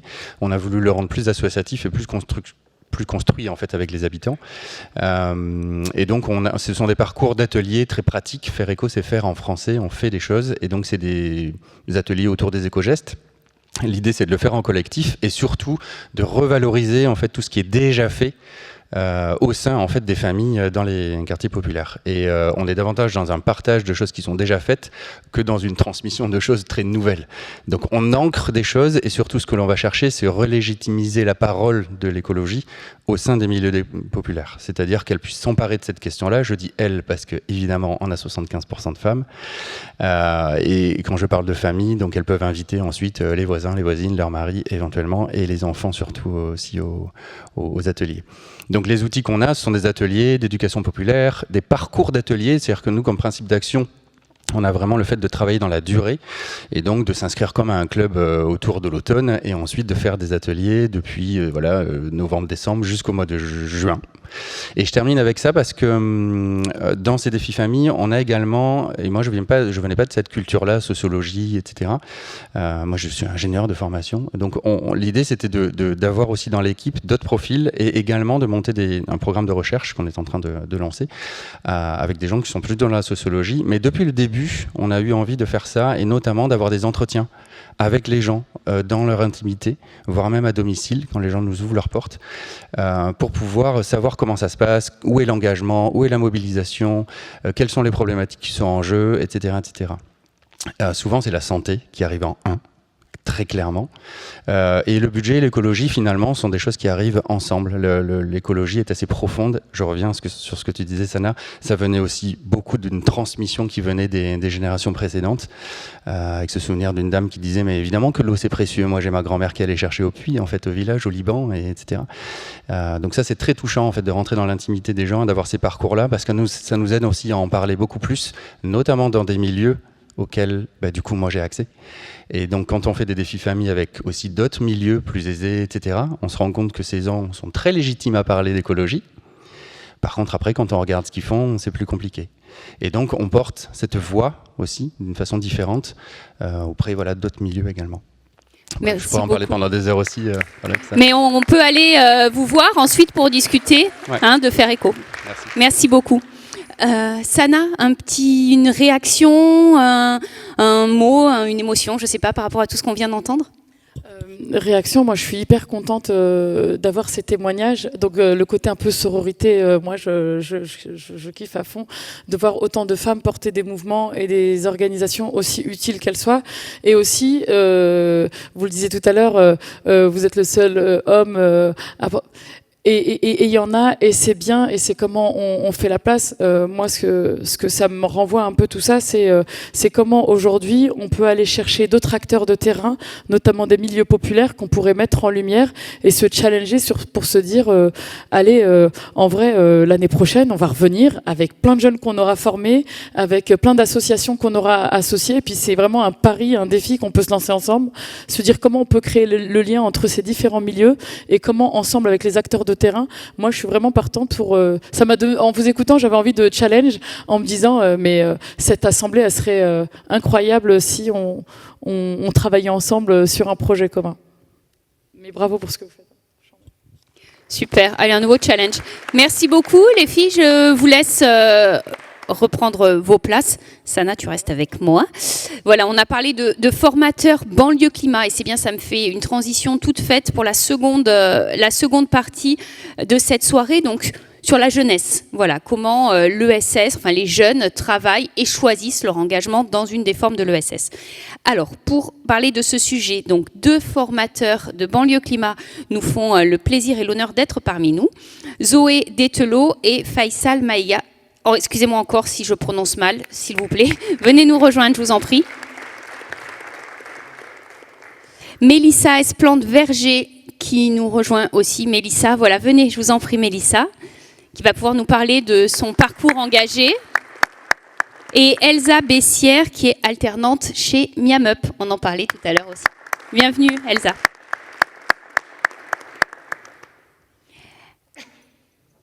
Alors, installez-vous, je vous en prie. Mélissa, on va peut-être commencer avec vous. Vous avez tout un parcours dans l'ESS, c'est absolument incroyable. Vous avez été coordinatrice au hall de la cartoucherie, si c'est bien ça. Vous avez fait un service civique à la FEV. Vous avez aussi été lauréate de l'Institut de l'engagement en 2020. Peut-être que j'en oublie.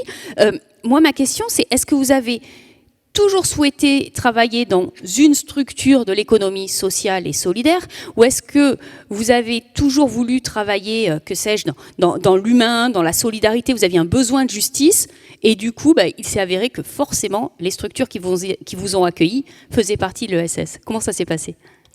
Bonjour à tout le monde, merci beaucoup pour ma présence ici. Donc en fait, pour répondre à votre question, donc ça a été plutôt le côté solidarité et le côté humain qui m'a donné envie d'être dans l'ESS aujourd'hui. En fait, tout a commencé lorsque je me suis engagée dans le comité des fêtes de mon village dans les Pyrénées, donc à mes 14 ans, où vraiment il s'agissait de faire du lien entre les villageois, que ce soit les jeunes, les moins jeunes, lors de fêtes, d'animations, de repas. Donc ça a été vraiment mon premier engagement, en tout cas dans l'associatif. De là, je suis partie sur Toulouse. À la base, c'était pour faire des études, pour être professeur des écoles.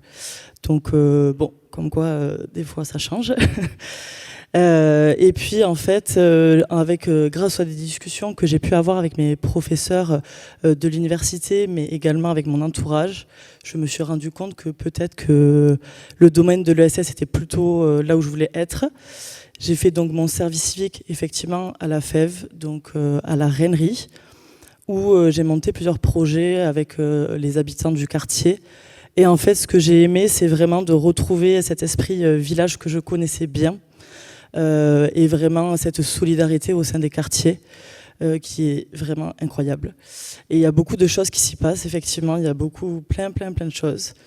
Il y a vraiment des vies de quartier très importantes. Et donc, suite à ça, donc, j'ai été lauréate de l'Institut de l'engagement, donc, où j'étais accompagnée par le conseil départemental sur mon parcours professionnel pour un petit peu mieux construire mon projet aussi et rencontrer surtout beaucoup de personnes, beaucoup de jeunes avec des parcours très différents et des projets tous super importants et incroyables. Et donc, je suis rentrée en tant que coordinatrice de projet lien social à la régie de quartier de Bellefontaine Service, où je suis restée 4 ans. Et donc là, on a monté des projets avec les habitants du quartier, des jardins partagés, des ateliers couture, des ateliers cuisine, beaucoup de projets. Et vraiment, heureusement qu'il y avait les habitants pour m'apprendre plein de choses aussi, parce que franchement, quand on fait du jardinage et qu'on n'y connaît pas, c'est bien de s'appuyer sur toutes les compétences des habitants. Et donc effectivement, cette année, donc là j'étais à la cartoucherie, au hall de la cartoucherie. Donc c'était un projet qui m'intéressait depuis longtemps. Le fait de manger dans un lieu et en fait de se retrouver à côté d'une battle de danse ou à côté d'un concert ou avec des associations juste à côté de soi. Enfin, vraiment le mélange de plein d'activités différentes, sportives, sociales, culturelles et de restauration dans un même lieu avec des gens très différents. Donc voilà, moi, mon fil conducteur, c'est plutôt la création de liens entre les personnes. Et c'est ça qui m'anime aujourd'hui et qui continue de m'animer. Voilà. Félicitations. Merci beaucoup, Mélissa. Vous avez déjà fait beaucoup de choses. Une autre forme d'engagement, Zoé, moi c'est à vous que j'ai envie de vous demander, qu'est-ce qui vous a motivé pour suivre Sana ? Voilà. Donc depuis combien d'années est-ce que vous êtes dans Banlieue Climat et qu'est-ce qui vous a attiré ? Pourquoi vous êtes dit cette assos, j'y vais. Voilà, c'est là où je veux aller. Alors bonsoir plutôt, c'est un plaisir d'être là et même de voir toutes ces assos, c'est incroyable, enfin ça donne du baume au cœur de parler avec Awa, avec Yamina, avec plein de personnes qui sont hyper engagées dans la ville. Ça fait énormément plaisir à voir et merci de nous accueillir ici. Et c'est vrai que moi ça fait depuis 1 an maintenant que je fais partie de l'asso Banlieue Climat. Et honnêtement, je ne m'attendais pas à ce que ma vie prenne une toute autre trajectoire. C'est vrai que j'ai fait des études dans l'innovation sociale et environnementale et c'est une branche qui est assez nouvelle. Et c'est vrai que quand on pense aux métiers futurs qu'on pourrait faire, c'est hyper compliqué de s'imaginer. Et Sana, justement, quand on a discuté, elle m'a dit « Mais Zoé, viens dans l'asso, viens, c'est un truc incroyable ce qu'on fait et franchement, j'ai appris à connaître Sana, c'est une personne incroyable et c'est vrai que au cours de mon parcours dans l'asso, on a pu faire énormément de choses. Donc moi, je suis formatrice Banlieue Climat avec Faisal et on sensibilise vraiment les jeunes de quartiers populaires, donc nous, sur les questions climatiques, écologiques et c'est vraiment donner la parole aux premiers concernés. En fait, ceux qu'on n'entend pas, nous, on est là, on parle devant eux, on leur dit, vous avez toutes les raisons pour qu'on vous entende et vraiment, foncez puisque la parole, faut la chercher en fait. Et vraiment, c'est vraiment ça le message qu'on veut faire passer. Et c'est vrai que j'ai pu avoir l'opportunité de participer à plein d'événements. On a fait le périple à vélo. Donc on a fait Paris-Strasbourg avec des mamans qui n'avaient jamais fait de vélo, des enfants. Et c'est vrai que c'était une expérience humanitaire de fou. Parce que on a démocratisé le vélo. Moi, j'ai pas l'habitude de faire du vélo au quotidien. Et c'est vrai que faire 5 jours de vélo, c'est très intensif. Les fesses, elles étaient en compote à la fin. Mais non, on a retenu une belle morale, c'est que par le collectif et par le soutien, tout est possible. Et vraiment, on a accompli ce parcours tous ensemble et on est arrivé tous ensemble à Strasbourg. On a été bien accueillis par les Strasbourgeois et ça donnait du baume au cœur de voir que beaucoup de personnes nous suivaient pendant ce périple à vélo. C'était fou. Et ouais, je fais vite. Et aussi, récemment, comme Sana l'avait dit, on a pu avoir l'occasion d'aller au Brésil.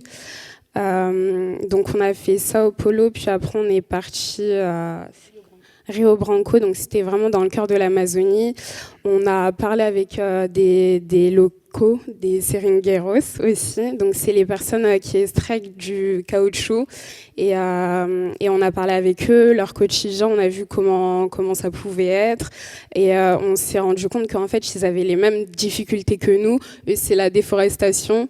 Nous, c'est vraiment le béton, on lutte justement pour avoir de la végétation.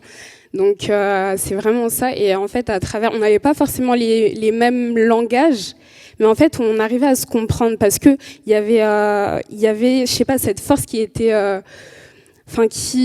par la non-communication, en fait, on arrivait à se comprendre. Et ça, j'ai trouvé ça fort. Et c'est un beau message qu'on a fait passer aussi. Et non, c'était une expérience hyper riche et hyper intéressante. Donc voilà. Merci beaucoup. Merci Zoé.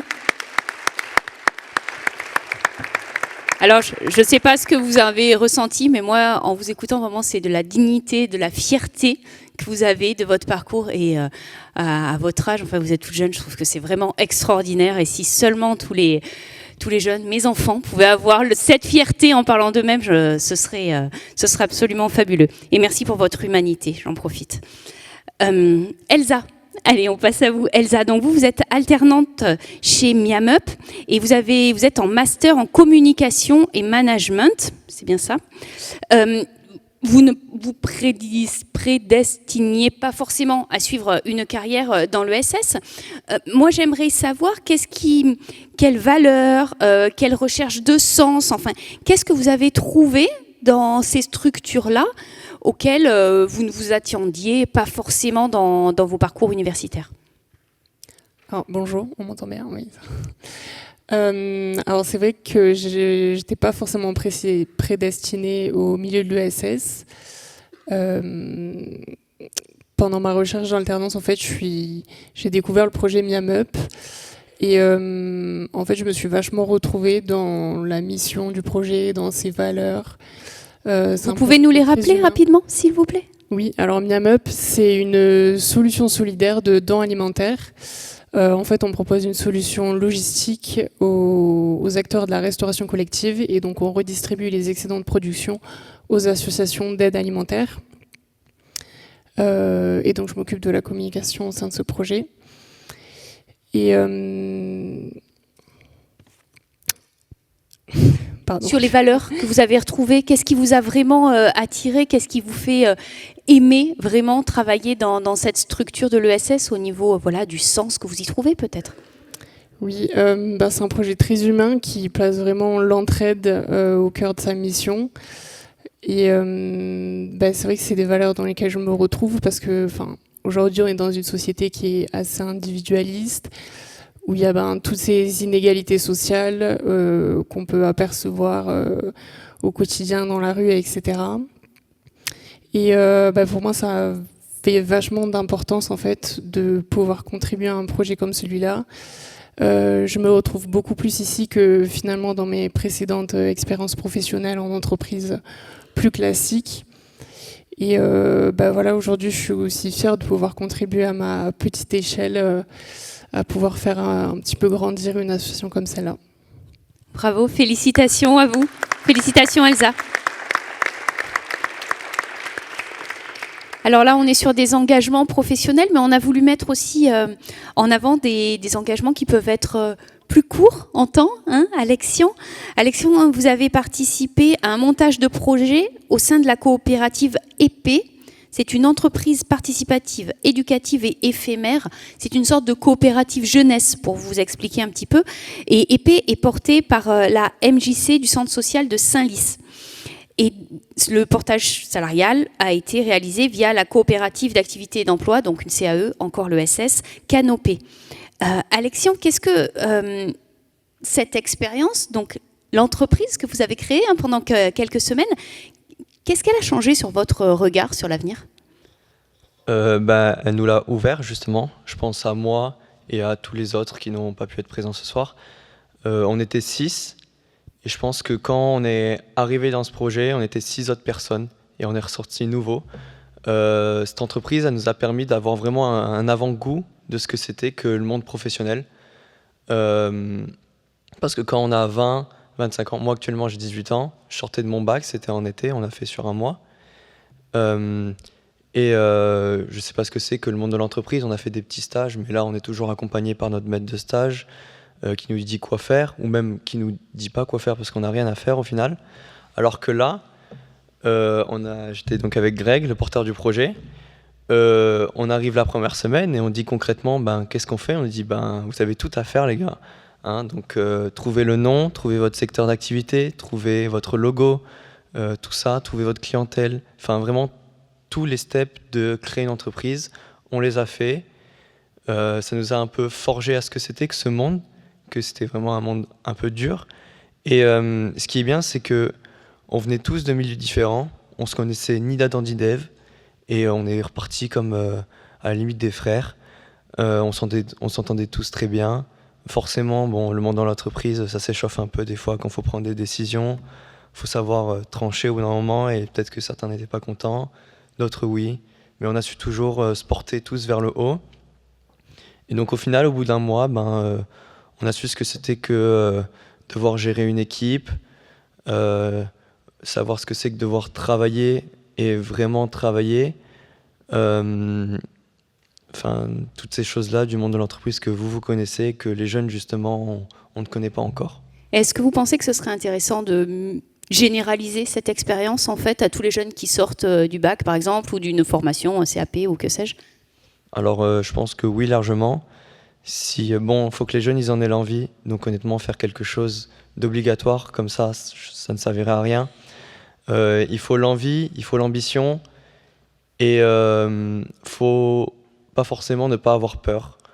Ça fait partie du voyage, justement, et c'est surmonter ces peurs qui permettent de justement nous ouvrir les yeux et nous rendre plus à l'aise dans ce monde-là. Merci pour votre témoignage. Merci beaucoup, Alexian.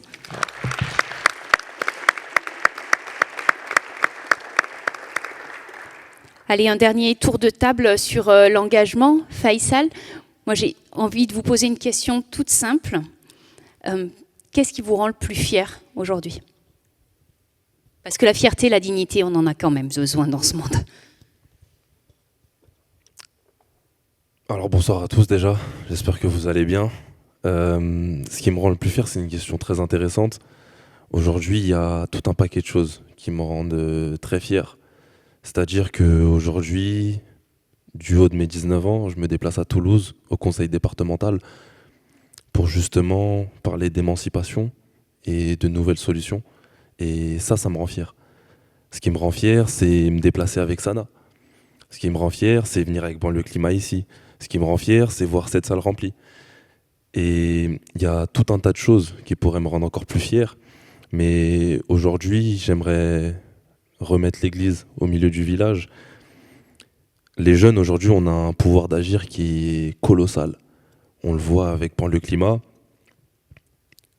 On a en général entre 18 et 22 ans en général chez Banlieue Climat. Mais on a cette force d'agir, de prendre les clés et de changer le monde. C'est-à-dire qu'aujourd'hui, on sait que le collectif, c'est ce qui prime. Donc, on s'est dit, vu que c'est le collectif qui prime, on va monter en puissance en collectif.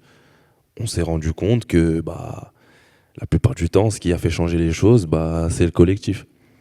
Je vous parle de la Révolution française, c'est le collectif qui a primé. On fait un sport d'équipe, c'est le collectif qui prime. Et aujourd'hui, Banlieue Climat, c'est tout ça. Et ce qui me rend fier, c'est tout ce qu'on fait, tout ce que nous faisons, que ce soit Elsa, que ce soit toi aussi, Mélissa, et tous dans la salle, peu importe qui nous sommes. Alexian, ce que tu fais, c'est incroyable.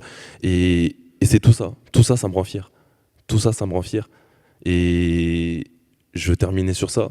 Je vous invite tous à aller lire le livre Enraciné de Sana Saitouli. Tous. Tous.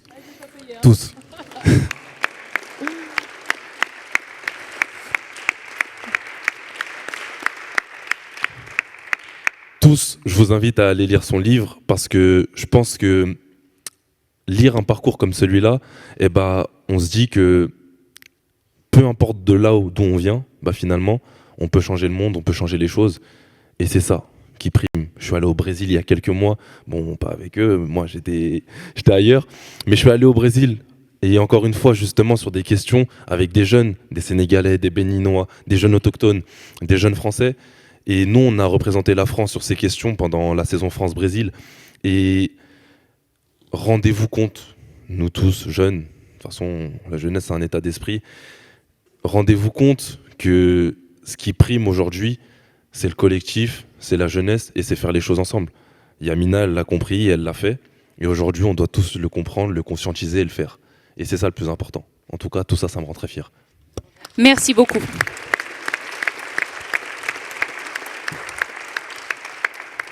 Vous êtes juste, puisque c'est la mode, juste incroyable. Voilà, félicitations, vraiment félicitations.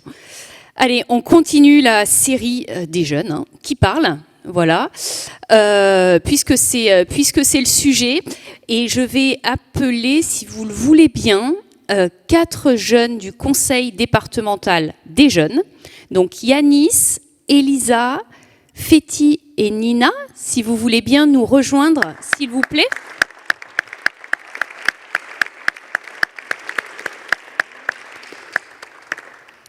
Voilà, et alors tous les 4, vous avez pris plein de notes dans l'après-midi, vous avez beaucoup travaillé pendant que nous, on ne faisait qu'écouter.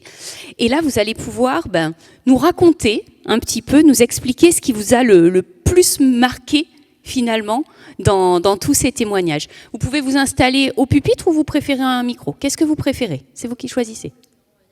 Alors, vous pouvez lui donner un micro? Merci. Allez, on vous écoute. Déjà, bonsoir. Moi, je m'appelle Yanis. Nous sommes tous des membres du conseil départemental des... Wow. Nous sommes tous des membres du conseil départemental de jeunesse, qui est un espace d'expression pour les jeunes de 11 à 29 ans. Nous avons la mission ce soir d'être les reporters de ces rencontres. Merci encore pour cette proposition. Ce qui nous a le plus marqué, c'est la solidarité dans tous les projets. Bon. Alors, pardon, vas-y, je t'en prie. Ça, on m'entend? Bonsoir, moi c'est Elisa, je suis du coup membre du conseil départemental des jeunesses, mais aussi lauréate de l'Institut de l'engagement. Et donc on a pu un peu voir toutes les associations qui étaient, qui étaient présentes ce soir. Et du coup, notre question c'était comment intégrer l'ESS à travers nous, nos actions en tant que jeunes. Et du coup, petit message pour Sana. Moi aussi, il y a quelques semaines, j'ai découvert les vidéos de Ferris sur TikTok.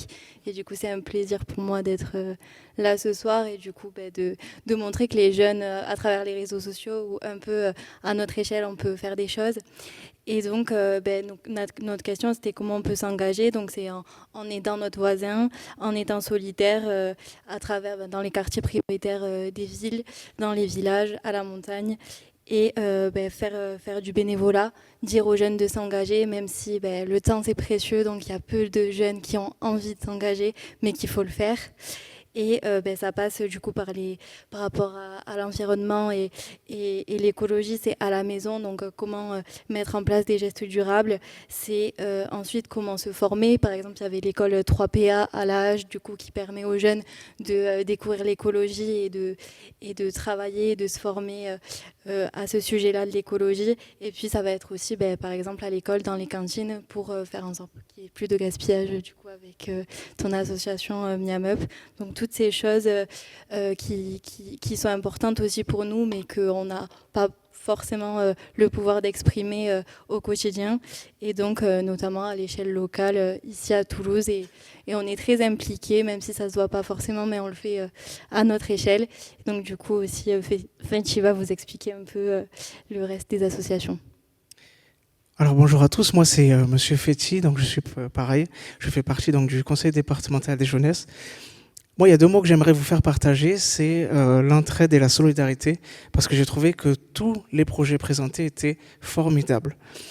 Il y a une particularité sur une thématique qui a été saisie auprès du conseil départemental jeunesse, donc sur la bifurcation écologique.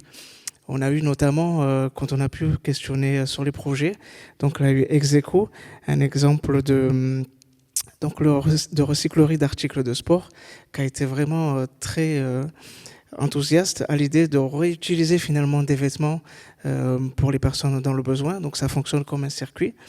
Et on a aussi un autre projet qui c'était avec Café & Co qui accompagne les personnes en situation de handicap en particulier sur l'accès à l'emploi et l'isolement des personnes.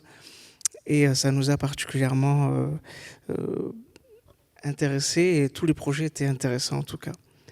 Voilà. Merci.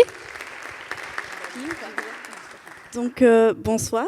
En petite conclusion du coup de tout ce qu'ils ont dit, on peut conclure que ces rencontres nous ont permis de découvrir ce qu'est les ESS et que nous avons trouvé ces échanges très émouvants et enrichissants. Cela nous a aussi donné envie de s'engager plus et d'en parler autour de nous, que ce soit sur les réseaux sociaux ou de vive voix au lycée ou aux études.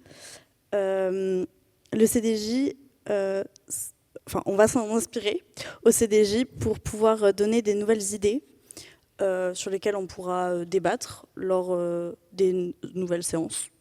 Voilà. Féti Féti, vous souhaitez rajouter quelque chose?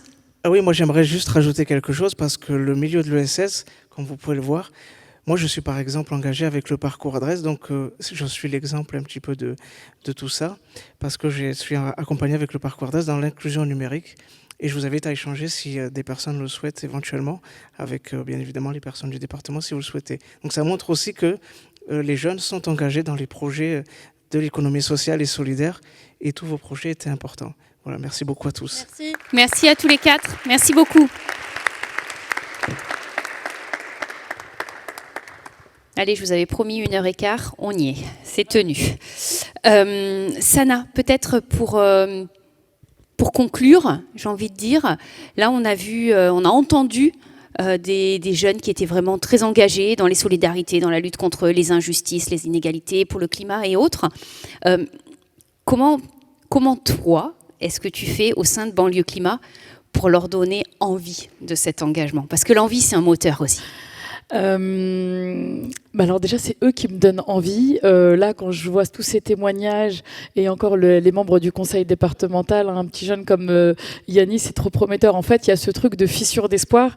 Là, aujourd'hui, nous, on fait partie je vais pas dire les anciens, mais on a besoin d'espoir. Et aujourd'hui, le fait d'accompagner une nouvelle jeunesse, de lui faire confiance, moi, je serais pas expliquer un peu quelle est la recette magique, mais ce qui est sûr, c'est que tout ce que moi j'ai pu vivre durant mon engagement en étant jeune jusqu'à aujourd'hui, j'essaye d'être facilitatrice, de leur permettre justement de leur ouvrir la voie et de raconter aussi leur passage et leur histoire. Et je crois que Faisal remercier Zoé, etc. Mais c'est moi qui les remercie parce que ils savent pas à quel point ils sont la solution de demain, et le fait aussi de leur permettre à nous de transmettre, d'accompagner et d'être finalement le filet de sécurité de cette nouvelle génération. Je trouve que je suis à ma place aujourd'hui de faire ce travail-là. Aujourd'hui, il y a Faisal, il y a Zoé, mais il y a des parcours comme Aymen ou comme Oumaima, Somaya, il y a plusieurs profils complètement différents.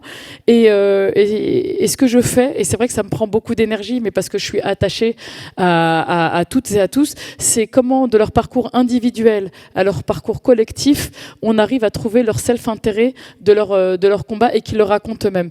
Donc moi, la motivation, c'est une transmission naturelle avec beaucoup de confiance. Je leur fais confiance, et aussi, il y a beaucoup d'amour. Moi, je les aime, et je crois que ça, ils le ressentent, et on le ressent mutuellement, et c'est la recette. Merci beaucoup. Merci très sincèrement à tous les 5. Merci beaucoup. Ça s'appelle ?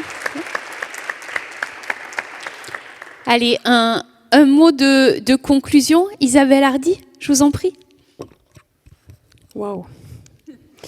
Moi, j'ai l'impression que j'ai pris une claque en fait ce soir. D'abord, je voudrais vous remercier toutes celles et ceux qui ont fait que ce moment a été possible, et bien sûr toutes les équipes de l'ESS au niveau du département, les équipes jeunesse aussi.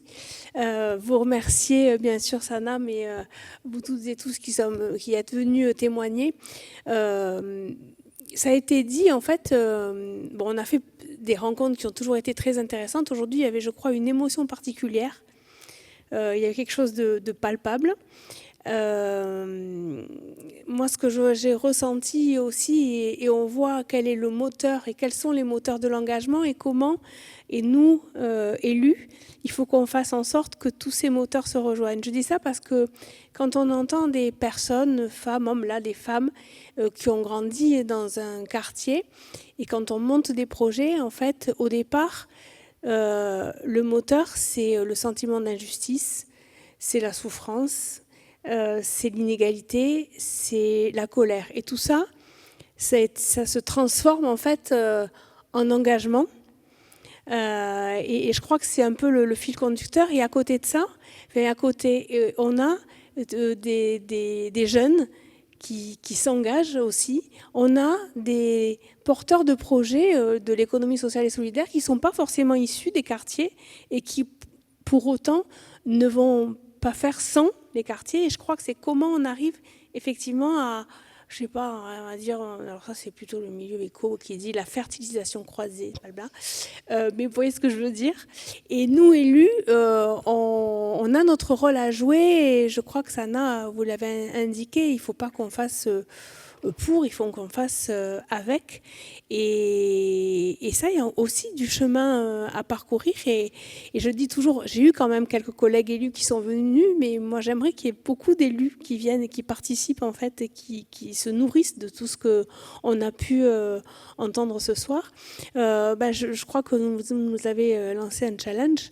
Moi je me dis, moi j'aimerais bien tenter de le relever et de dire, est-ce qu'on peut, comment aujourd'hui on a commencé, on a franchi une étape, et comment on peut progressivement construire pour faire en sorte, avec la mission jeunesse, avec l'ESS, avec vous, comment on peut aller un petit peu plus loin. En tout cas, moi j'ai bien envie de dire, allez chiche, on le fait quoi. Oui, je connais pas Ferry, oui. Et donc merci. Le fil conducteur quand même, ça a été aussi la solidarité. Je crois que mais c'est ce qui fait le fondement aussi de l'ESS. C'est aussi un rapport différent au profit. C'est aussi une économie qui a vraiment intégré la démocratie au sein de toutes les décisions. Je crois que ce fil conducteur de la solidarité, il a été très fort. Moi, je dis toujours, c'est vrai qu'il y a un peu de politique de droite et des politiques de gauche.